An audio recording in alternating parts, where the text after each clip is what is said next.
I'm Alina Carter, 20 years old, living in a quiet suburb of Austin, Texas with my mom. Life had been uneventful for the most part until that night. The night I can never forget. My mother's best friend, Mr. Ethan Blake, had been part of our lives for years. He was in his mid-40s, smart, calm, and always respectful. He was like family. After my father left us when I was 13, Ethan had quietly become my mom's support system. I never thought much about it until that night. It was a rainy Friday evening. My mom was working the night shift at the hospital, and a sudden storm had grounded flights. Ethan, who had been visiting from San Diego, had nowhere to go. "Would it be okay if I stayed here tonight?" he asked. I looked at him, uncertain. I wasn't used to being home alone with him, but I nodded. "Sure. You can sleep in the guest room." We had dinner. He was polite, soft-spoken, and helped me clean up. Then he retired to the guest room, and I went to bed in mine. But sleep didn't come easy. I kept hearing the rain, then thunder, then footsteps. It was nearly 1 a.m. when I heard a knock. "Alina?" Ethan's voice was soft through the door. I sat up. "Yes. Sorry to bother you. The guest room window's leaking.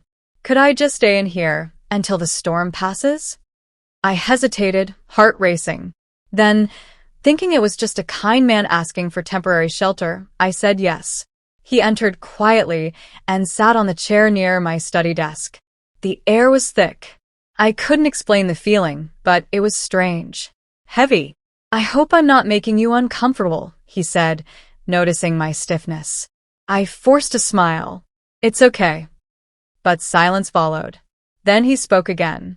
"You've grown up so much, Alina. You remind me of someone I once loved, someone I lost." I didn't know what to say. My mind raced. Was he emotional? Lonely? Or something else? Then came the moment I'll never forget. He stood, walked slowly toward the window, watching the rain. Then he said something that changed everything. "Sometimes the people we trust the most are the ones we don't truly know." I felt a chill. "You should get some sleep," I said quickly. But he turned and looked at me. His eyes, soft, deep, but unreadable, held a weight of memories, pain, maybe even temptation. He didn't cross any line that night, but something between us shifted. The way he looked at me, the things he said, it disturbed me. Not because he did anything wrong, but because for the first time, I saw him not just as my mom's best friend, but as a man. A man with regrets, pain, and secrets. The next morning, he left before I woke up. No note. No message. Just gone. A week later, I overheard a call between him and my mom. He wasn't coming back. I never told her about that night. I didn't know what to say. But from that day, I became more guarded, more aware of people, even those closest to us. Some nights, I replay his words. Sometimes the people we trust the most are the ones we don't truly know. And I wonder, what was he really thinking that night? Ethan's hand held mine in the quiet of the car parked beside the lake. "I was once engaged," he confessed, his voice low. "But it ended badly. Since then, I stopped believing love could be innocent again until you." I looked at him, my heart racing. "So why me?" He hesitated, then smiled. "Because you didn't even try, and yet you saw right through me. You remind me what it's like to feel again." The rain had softened to a drizzle. I didn't care about the world anymore. I leaned closer. And when our lips met, it wasn't just a kiss. It was a release. Everything I had held back, the confusion, the temptation, the unanswered tension, exploded into passion. We didn't cross any physical lines in that car, but emotionally, we went far beyond the point of no return. I was falling in love, and I think he already had. Days passed. We started meeting in secret, quiet coffees, late-night calls, and long drives. He was respectful, gentle, and surprisingly vulnerable. Not once did he touch me inappropriately. Instead, he made me feel understood, valued, and safe. And then one evening, he dropped a bombshell. "Alina," he said, "I want to tell your mother." My heart dropped. "Are you serious?" He nodded. "If this is real, and I know it is, I won't hide it."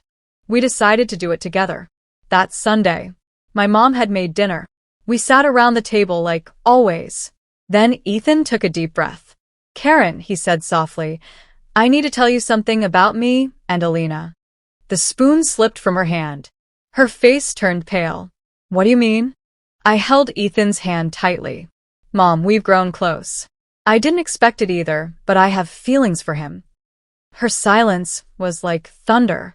Then came the shock. She stood up, trembling. You can't be serious, she whispered. Ethan, how could you after all this time?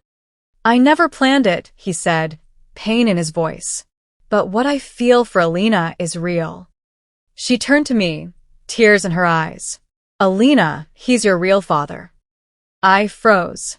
The room spun. What? My voice barely came out. She nodded, breaking down. I never told you. Ethan and I were in love before I married your stepfather. You were born just months later. He never knew. I thought I was protecting you both. The silence was unbearable. Ethan stepped back, eyes wide with shock. No, this can't be. My entire world shattered in that moment. All the emotions, the love, the connection, the passion, it suddenly twisted into confusion, heartbreak, and disbelief. I ran to my room, collapsed on the floor, shaking. A week later, Ethan sent me a letter. No calls. Just a single envelope. Alina, if what your mother said is true, then I have lost something I never knew I had. And if it's not, then I've lost the only person who made me feel alive again. Either way, I love you. But now love has to let go. Ethan. That was the last I ever heard from him. And now, even years later, I still look back at that night. The night he stayed over. The night everything began. A night filled with love, pain, and a truth I'll never escape. Because sometimes the person you fall for is the one fate had other plans for. And some loves are beautiful because they're impossible.